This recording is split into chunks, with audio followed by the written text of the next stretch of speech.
bienvenidos a Cuídame Mucho, un espacio que dedicamos a la salud, en este caso a la salud de nuestros pies. Ya sabéis que siempre que aparezco yo por aquí me están acompañando los doctores Durán y ya los saludo. ¿Qué tal, chicos? Pues nada, encantado de estar otra vez contigo, que hacía mucho tiempo que no nos veíamos. Ya, tenéis que venir más a menudo, esto no puede ser, ¿eh? Es que no nos invitas con tanta frecuencia como antes. Como antes, Claro. eso no depende de mí, ¿eh? Ya. Bueno, vamos a correr un tupido velo. Venga. Bueno, Gregorio, cuéntame un poco cómo es trabajar ahí con tu padre, ¿cómo se lleva eso? A ver. Es duro, pero... No, muy bien, ahora que muy bien. Muy bien porque no nos pisamos. No. O sea, él me ha enseñado todo lo que sabe, yo aparte me estoy formando por otros campos, que él ya le interesa pero no tanto. Y... Por no decirme viejo. ¿Sabes, no? Se ha cortado porque ya por la edad... Tú siempre nos cuentas que te quieres jubilar ya, ¿no? Sí, es lo que te estoy haga medio jubilado. Lo que pasa es que, a ver, lo que se refiere a mi hijo es que nosotros estamos haciendo ahora estudios y cirugía ecoguiada con la ecografía. Entonces la ecografía me ha llegado como 15 años tarde. Entonces yo, en vez de hacer ecografías, me voy a jugar al golf. Y mi hijo es el que está formándose en la ecografía. En la ecografía, como método diagnóstico y en la ecografía para practicar la cirugía ecoguiada. Y en eso es lo que se está formando él, que afortunadamente está, porque si no hubiera estado él me hubiera tocado formarme a mí. Ya no podrías jugar al golf. Y podría jugar menos al golf. Pero vamos, en resumen que bien. Y tú bien, ¿no? O sea, Con él bien, sí. ¿cuántas riñas hay? A ver. 2 o 3 diarias. Pero Qué bueno. mentiroso, 2 o 3 al mes. ¿Al mes? Sí. Bueno, entonces eso no es nada. Pero no son riñas, son... Porque, hombre, a ver, a veces él lógicamente ya tiene su opinión y yo tengo la mía, y en un mismo caso a lo mejor pues él tiene una forma de verlo y otra forma de verlo, y el tratamiento que le ponemos a lo mejor difiere un poco hasta que lleguemos a un consenso. Pero eso está bien, porque 4 ojos ven más que 2, y muchas veces pues me convence él del planteamiento prequirúrgico y otras veces le convenzo yo, y otra vez hasta que lleguemos a una conclusión. Casi siempre tenemos la misma opinión quirúrgica, pero hay veces que bueno, que él lo ve de una manera y yo de otra, pero que eso es bueno. Bueno, discutir 3 veces al mes con tu padre tampoco es tanto, ¿eh? Es como un coleguilla, ¿sabes? Yo creo que discuto más con mi mujer. Pobrecilla. No, pobrecilla, no es muy buena, pero tiene un pronto que madre mía. Bueno, vamos a hablar de podología. Venga, vale. Nos llegan varias consultas, últimamente bastantes, a través de nuestras redes sociales, y nuestro compañero Óscar nos traslada una de ellas. Hablamos en este caso de la metatarsalgia, así que a ver qué nos cuenta. El dolor en la cabeza de los metatarsianos o en la zona articular adyacente, es decir, los dedos, es en muchos casos incapacitante y en la mayoría es de origen mecánico. Se produce durante la marcha o en la bipedestación. Es fundamental analizar minuciosamente el origen de este dolor y buscar la solución más adecuada. ¿Cuáles suelen ser los tratamientos más comunes? Bueno, Gregorio, ¿qué le contestarías a Óscar?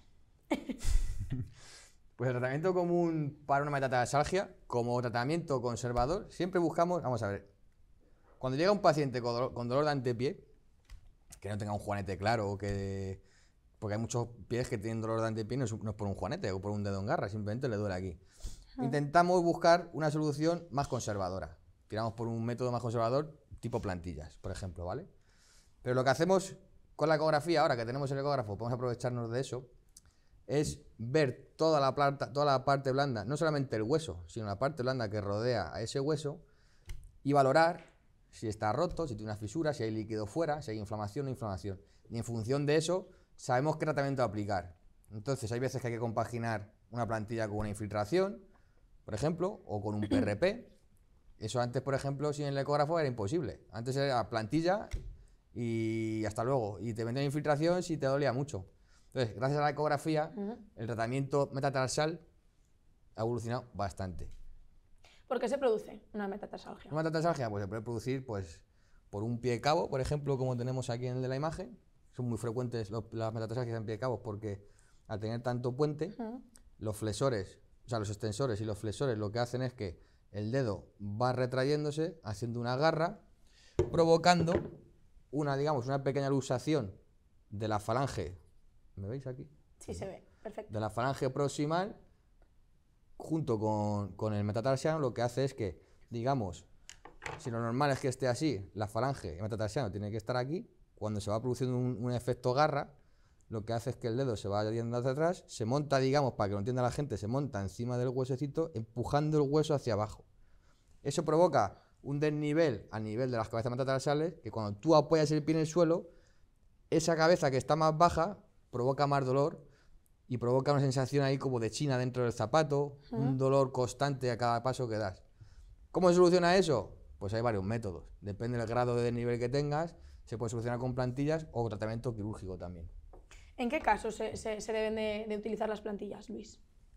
Pues en los casos donde la metatarsalgia es más inespecífica y cuando hay rotura de la placa flexora, que es de partes blandas, y el metatarsiano está conservado está bien alineado, entonces lo que hacemos es poner una plantilla con una descarga metatarsal para liberar esa zona y que la cicatriz que hay, la fisura que tiene esa placa flexora, al descargarse se vaya cicatrizando por sí sola. Y en metatarsalgias inespecíficas, cuando es una metatarsalgia más específica, como ha dicho mi hijo, porque hay un neuroma de Morton, porque hay un hundimiento del arco anterior, cualquiera de los metatarsianos está más caído, pues dependiendo de lo que sea, si es un neuroma de Morton, pues lo hacemos una cirugía ecoguiada, que ahora te explicará mi hijo cómo se hace, que lo sabe mejor que yo, o si es un metatarsiano que está plantarflexionado, y aquí duele bastante, pero lo que hacemos es elevar este metatarsiano para descomprimir la zona esta.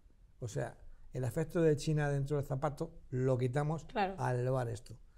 Y bueno, nos ayudamos mucho de la ecografía, de la radiografía y sobre todo de manipular nosotros, de la palpación que hagamos en el pie y a veces hasta de ver la forma de caminar, lógicamente, y la huella que nos deja en el zapato, el desgaste del zapato. Todo eso es importante. ¿Hay alguna forma de prevención? ¿O si tiene que venir bien y punto? Se puede prever como todo en esta vida, pero a ver, tú cuando, por prevenir, es como lo dijimos en algún programa alguna vez, el podólogo hay que ir una vez al año por revisión. Entonces, tú ahí puedes prever que el paciente, por tener un pie cabo, puede tener predisposición a tener una metatarsalgia. Que tiene un juanete, que está empezando un juanete, puedes saber que va a tener una predisposición a tener metatarsalgia. Se puede prever, pero al final la solución siempre va a ser la misma. Sí, porque el pie, cuando está predestinado a la deformidad, que la causa suele ser genética, por muchos impedimentos que le pongas, al final él va por su camino. Termina deformándose y aparece la deformidad. Bueno, y para ello tenemos que acudir a Clínicas Durán. Va apareciendo el teléfono en pantalla, lo repito, 91 560 77 93. También podéis acceder a ellos a través de una dirección de correo que estáis viendo en pantalla. Y me gustaría preguntaros un poco por esas plantillas, los materiales que usáis para esas plantillas. En materiales hay muchos. Luego al final sí que es verdad que cada podólogo usa el material que mejor se adapta a su, digamos, a su diagnóstico y a su tratamiento. Hay plantillas de EVA, plantillas de polipropileno, plantillas de fibra de carbono, plantillas por elementos. Además, pero lo normal es que al final siempre un podólogo se decante por un material o dos como mucho, que son los que al final los que más se apoya, porque son los que más conoce. Tú no puedes trabajar con 20 materiales, porque al final el que mucho abarca, poco come, mucho abarca. No sé cómo es, pero bueno, sí. El que mucho abarca, poco puede. Poco puede, pues esto es lo mismo. Al final tú te tienes que basar pues, en un material que es el que más conoces, que es el que más conoces y con el que mejor estás acostumbrado a tratar a los pacientes. Yo normalmente, por ejemplo, mis plantillas son el 90% de polipropileno, que es un material plástico, que yo lo conozco muy bien, sé moldearlo muy bien, y sé tratarlo y sé aplicarlo a los pacientes dependiendo del caso con el que me vengan. Entrando en vuestra página web también se ve eso, que tenéis esa información ahí de ese tipo de material. Sí, sí, sí. O sea que los pacientes que quieran acudir, también podéis acudir a su página web y veréis ahí toda la información. Eres experto también, ¿no?, en el estudio de la marcha, si no me equivoco. ¿En qué consiste un estudio de la marcha? Un estudio de la marcha consiste básicamente en hacer un estudio al paciente, ¿vale?, en varias fases. Nosotros siempre dividimos el estudio, lo dividimos en 3 fases. Una fase en exploración en camilla, en el que vemos al paciente tumbado, mirando hacia arriba, para que la gente lo entienda. Y lo que hacemos es, valoramos movimientos del pie, rango de movilidad de tobillo, rango de movilidad de parte de articulaciones, valoramos también la rodilla, cadera y de espalda. Luego hacemos otra fase en el que el paciente está de pie quieto en estática. con una plataforma de presiones en la que vemos cómo valguiza, cómo variza, cómo tiene ese eje, qué patología tiene, si prona o supina, cómo tiene esas rodillas, cómo tiene la cadera, cómo tiene la espalda. Y luego hacemos otro estudio andando, haciendo un estudio ya en marcha con la plataforma de presiones, viendo cómo carga cada pie, cómo bascula esa cadera, cómo bascula esa espalda. Entonces, al final, de toda esa información que sacamos en ese estudio, sacamos un diagnóstico o varios diagnósticos, ¿vale? Claro. Y al final la plantilla que hacemos es una plantilla adaptada para resolver ese problema. ¿Se hace a todas las personas? A la mayoría. A la mayoría. Claro, cuando vas a hacer un estudio de la marcha, para hacer una plantilla, no puedes hacer una plantilla de tontas y ciegas, como hacíamos antes, en mi época, cuando yo tenía el pelo no blanco, ¿entiendes? Entonces, pues hacíamos un fotopodograma, le poníamos encima de un podoscopio, hacíamos que caminase por el pasillo y sacábamos unas conclusiones. Ojo, que funcionaba porque teníamos muy buen ojo clínico. Lo que pasa es que, bueno, ahora mismo los medios técnicos de los que disponemos, pues nos han dejado obsoletos a los de mi generación, salvo que te haya puesto como mi hijo, que se ha puesto las pilas y hace unos estudios de la marcha con todo el aparataje correspondiente, perfecto. Sí, como nos acaba de explicar. Efectivamente. Antes de entrar en los testimonios que tenemos preparados para hoy, no me quiero dejar nada en el tintero. Me gustaría, Luis, que me explicases un poco qué es un neuroma de Morton, que lo hemos mencionado antes, y cómo es esa cirugía. Pues mira, un neuroma de Morton es la inflamación de un nervio. Morton fue el señor que le puso el nombre. Un neuroma puede haber en cualquier parte de donde hay un nervio, puede haber un neuroma. Es la inflamación de un nervio. Suele ser el Morton en el tercer espacio intermetarsal, primero, segundo y tercero, aquí donde lo vemos. Al llegar aquí, el nervio se bifurca, hace una Y para inervar la mitad del tercer dedo y la mitad del cuarto. Y en esa bifurcación, en esa Y, muchas veces por la forma de caminar, porque supina, porque choca las cabezas una con la otra, cada vez que da un paso, pellizca ese nervio. Y al pellizcarse una y otra vez de manera repetida, el nervio se protesta inflamándose.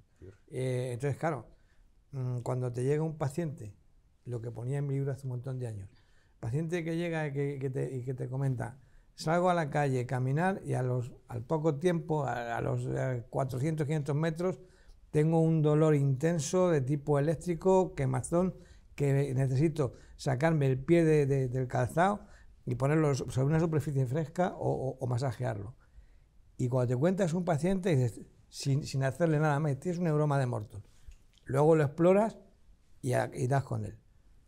Hoy día, con la ecografía, pues la ecografía son los ojos nuestros, porque vemos todo lo que son las partes blandas.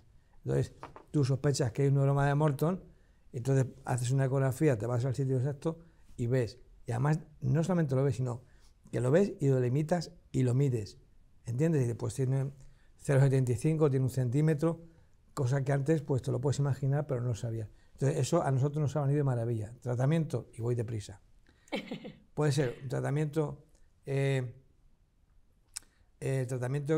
quirúrgico normal y corriente, como hacemos, que es la exéresis del neuroma, que es abrir, quitar, extirpar el neuroma y mandarlo a analizar, o últimamente con la cirugía, con el ecógrafo, hacemos una, ¿cómo se llama, hijo? Una radiofrecuencia. Una radiofrecuencia, que es El pelo blanco. delimitamos el neuroma y bueno, pues con un botoncito de anestesia en la zona, metemos una aguja, le damos una descarga y achicharramos el neuroma, lo quemamos. Bueno, sí, así se llama achicharrar vulgarmente, sí.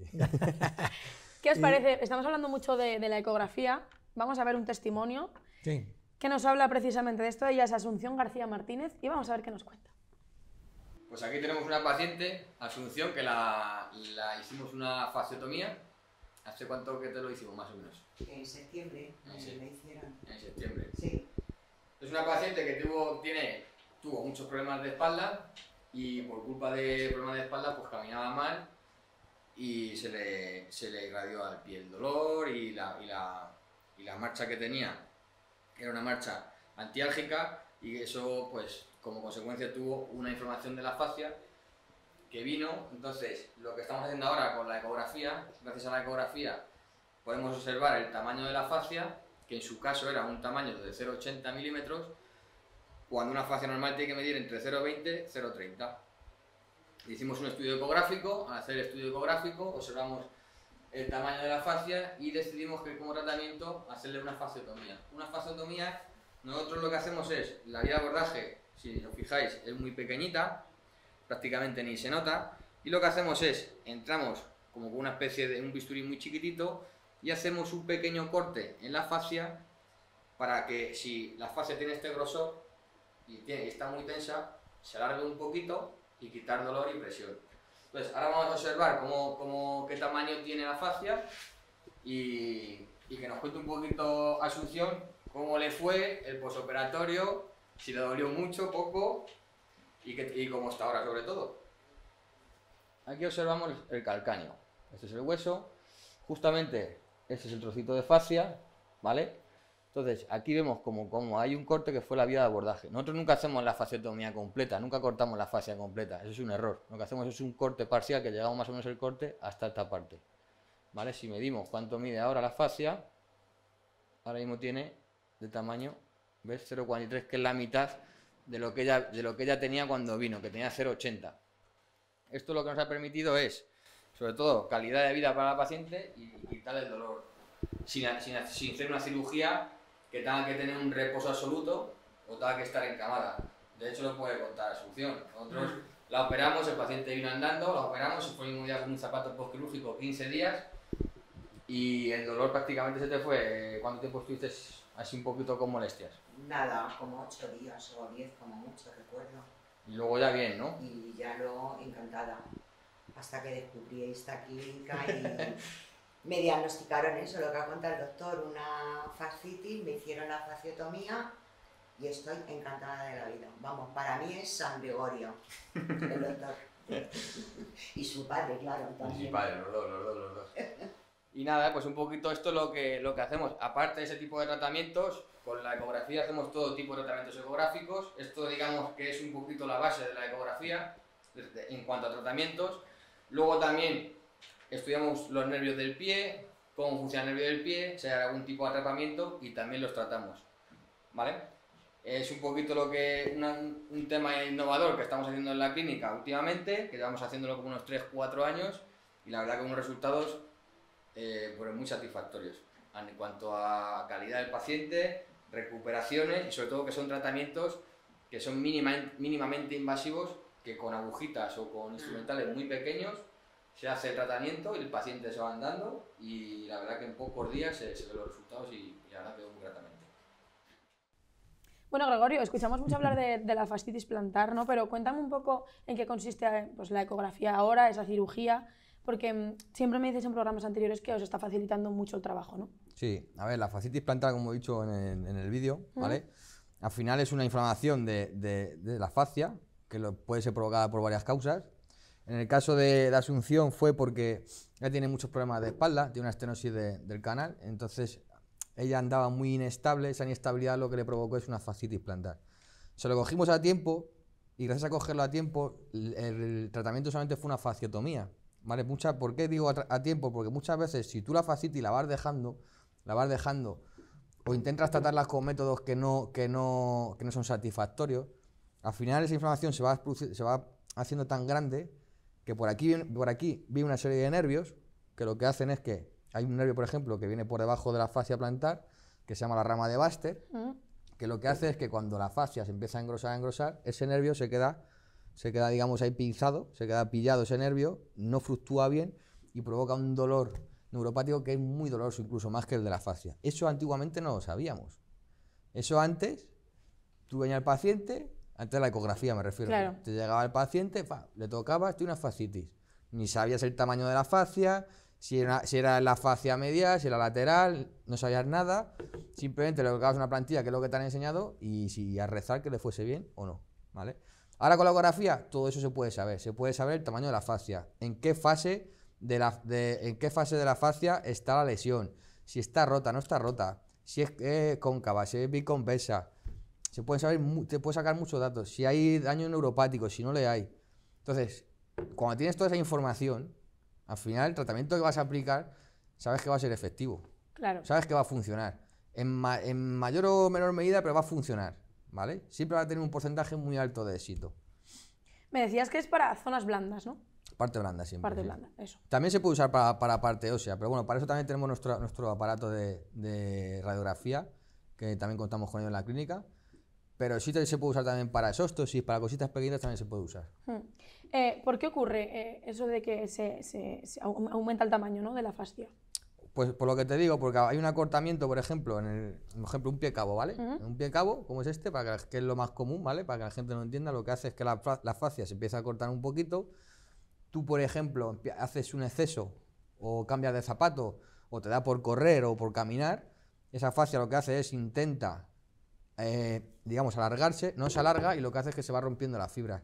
Cuando esas fibras se rompen, no se rompen alineadas, se van rompiendo y se va regenerando de forma, para que lo entiendas, muy desalineada, provocando una inflamación, una pelota, que la pelota cada vez se va haciendo más gorda, más gorda, más gorda, y lo que se trata es, cuando viene el paciente, es de esa pelota intentar reducir el tamaño lo máximo posible. ¿Cómo lo reducimos llegado a un caso extremo como el de esta paciente? Haciendo un pequeño corte a nivel medial de la fascia, haciendo que esa pelota la estiremos un poquito, ¿vale? Y que con el tiempo se vaya regenerando en un tamaño mucho más reducido y quitando tensión y dolor. Claro. ¿Cuánto tiempo necesita para recuperarse? Porque supongo que variará dependiendo de la persona, ¿no? Normalmente, desde que tenemos la ecografía, en 2 semanas que la hacemos, el paciente se va andando del primer día. Nosotros hacemos la fasciotomía, se van dando con un zapato postquirúrgico, que con ese zapato está 15 días. Y a partir del 15 día, vía normal. Bueno, vemos que en vuestra clínica los pacientes entran y salen andando el mismo día. Recordamos el número de teléfono, 91 560 77 93. También tenéis un email en pantalla en el que podéis pues preguntarles todas las dudas que os vayan surgiendo. Y Luis, me gustaría preguntarte, ¿utilizáis la ecografía siempre ahora o cómo es esa cirugía en caso de no...? No, la cirugía, la ecografía solamente la utilizamos para cirugía de partes blandas. Claro. La parte ósea, pues un juanete no la puedes utilizar una ecografía, el juanete es hueso, ¿entiendes? La ecografía la utilizamos como método diagnóstico y para cirugía de partes blandas. La parte ósea, pues tenemos un aparato de rayos también, nos ayuda también el ecógrafo, y entre el ecógrafo, el aparato de rayos y las manipulaciones que hacemos nosotros, llegamos a un diagnóstico. Entonces, si es una luz valgo, es un juanete, un dedo en garra, pues la ecografía no podemos hacer nada. Ahora, si tiene, como ocurre muchas veces, un juanete, un dedo en garra y un neuroma de Morton, nos ayuda a diagnosticarlo, porque además, como te he dicho antes, con la ecografía vemos el tamaño, o sea, lo que mide de largo y de grueso el neuroma, con lo cual nos viene de maravilla. Datos como mucho más específicos. Claro. Específicos. Y es que, sabiendo el problema exacto, el tratamiento va a ser mucho más preciso que si no lo sabes. Claro, encima es que tú ahora, sabiendo el tamaño, por ejemplo, que en este caso el neuroma de Morton, porque, por ejemplo, un neuroma de Morton de 0,20 a 0,60, más o menos 0,70, la radiofrecuencia es efectiva. A partir de 0,70 a más, la radiofrecuencia no es tan efectiva y ahí ya hay que abrir y quitarlo. ¿Vale? Entonces ya tenemos 2 vías de tratamiento, una vía más conservadora y luego ya la cirugía, que siempre está ahí. Que siempre está ahí, claro, a eso me refería. ¿Qué tamaño tiene que tener una fascia para estar en estado normal? 0,20, 0,30 milímetros. De grosor. De grosor, de grosor, eso es. A partir de 0,40 ya empieza a ser patológico. Muy bien, pues vamos a ver otro testimonio porque nos queda poquito tiempo y al final lo importante es ver a los pacientes. Ella se llama Isabel Vieco. Vamos allá. Isabel, una semana operada hoy. Te operamos de los 2 pies. ¿Vale? Te voy a hacer una radiografía de control para ver cómo estaba el pie antes de operarte y cómo está ahora. ¿De acuerdo? Muy bien, sí. Bueno. Bueno, mira cómo ha quedado. Fijaros cómo estaba. Esta paciente, el ángulo que tenía, que formaba el primer metatarsiano con el segundo y la desviación del primer dedo. Y cómo está ahora mismo. Hemos hecho una corrección bárbara, muy grande. Y bueno, lo hemos fijado con una aguja reabsorbible que se queda dentro y otra metálica, con el objeto de cuando quitemos la metálica dentro de 2 semanas, la reabsorbible sigue haciendo efecto y la deformidad que hemos corregido no vuelva a reproducirse. ¿De acuerdo? Entonces ahora mi hijo está quitándole la... Esta es la primera cura. Isabel, cuéntame, ¿qué tal ha ido? Muy bien. ¿Te ha dolido mucho, poco? Bueno, los 2 primeros días... Un poquito de molestia. Un poquito, sí. Y para andar, no podía andar y sujetándome así Sí. por los muebles. Vale. Pues Mira cómo está el pie, que ni siquiera está inflamado. Mira qué bien. Llevas una semana operada. Aquí le metemos una Sí. cosita. Sí, sí.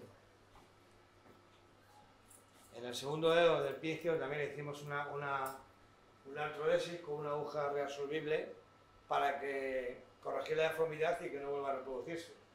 Vale, y como podemos observar, en este dedo, hacer la tenocastulotomía, este dedo estaba, para que lo entendáis, estaba en esta posición, muy dorsiflexionado, una hiperextensión que se dice. Entonces lo que hicimos es hacer un pequeño corte interarticular y lo que hacemos es, luego con el vendaje, hacer una flexión plantar del dedo para cuando cicatrice los tejidos, cicatricen en esta posición y no tengan la tendencia otra vez a hacer que el dedo se vaya en hiperextensión. Con lo cual lo que observamos es que el dedo ya está en su línea, la inflamación que tenía aquí debajo, en la zona de toda la zona del pulpejo, ha desaparecido y esta paciente no va a tener más problemas en la vida en cuanto a calzado y demás que le roce la punta del dedo. Bueno, Isabel, pues nada, nos vemos el martes que viene. Muy bien. Sigue con las pautas como hemos hablado y nada, Muchas gracias. esta paciente lleva una semana operada, como hemos visto antes, Sí. ha venido por su propio pie y se va por su propio pie. Sí, Mejor sí, que antes sí, porque mejor, sí, sí. con el pie limpio y No, la venda nueva. Se anda mejor, sí. Bueno, Se anda Isabel, mejor. nos vemos la semana que viene, ¿vale? Muy bien, muchas gracias. A ver, verte. Vale. Luego. Adiós. Adiós. Bueno, pues ahí veíamos a Isabel. Cuéntame un poco en qué esa Mira, cirugía. era la primera cura, llevaba operada 6 días, de miércoles a martes. ¿Mm? Y en el pie izquierdo le hicimos una cirugía bastante grande, porque tiene un ángulo intermetarsal muy elevado, entonces tuvimos que cerrar mucho, con lo cual la cirugía pues, es más compleja y es un poco más traumática. Si os habéis fijado, la aguja que llevaba era para que la corrección que le hicimos en el acto quirúrgico no se le Te iba a preguntar por ella, sí. no se estropease. Pero te has dado cuenta que no dolía, que la No, no, mujer nada. vino andando, es muy llamativo, pero vino andando, se fue andando, en ningún momento se quejó y vosotros fuisteis testigos de que no se quejaba. No, de porque nada. yo te iba a decir que hemos estado en la cura con ella allí Claro. grabándola y le movía sin... O sea, nos estaba diciendo Ahí que no estaba, tenía ningún o sea, dolor. que si le duele no puede aguantar, Claro. ni ella ni nadie. Y en el otro pie igual le hicimos una tenocastulotomía porque tiene un hiperextensus del primer dedo, el dedo gordo, lo hemos colocado y bueno, está encantada de la vida. Hace un par de días le hemos quitado la aguja, que es tirar de ella y ya está, y la señora está súper encantada. Me gustaría para terminar el programa que nos expliquéis qué es una radiografía de control y en qué consiste. Una radiografía de control es cuando tú haces una cirugía. Nosotros normalmente operamos los miércoles ¿Mm? y la primera cura la hacemos al martes de la semana siguiente. Entonces, hacemos una radiografía de control para ver cómo ha quedado esa cirugía que hicimos el miércoles pasado. Que está todo en su sitio, que el vendaje está todo bien y que no nos hemos dejado nada por hacer. Bueno, pues nos queda muy claro, ¿no? Yo cada vez que vengo aquí aprendo más. Pues me alegro. Ya me está empezando a gustar la Ya. podología, ¿eh? Te voy a escribir en un curso de estos. Bueno, que muchísimas gracias por acompañarme un día más. Os espero prontillo. Cuando tú quieras, aquí estamos los dos, el padre y el hijo. A todos ustedes, Clínicas Durán. Recordamos el teléfono 91 560 77 93 y nos despedimos pues diciéndoles que vuelvan por aquí y que nos vemos en el siguiente programa.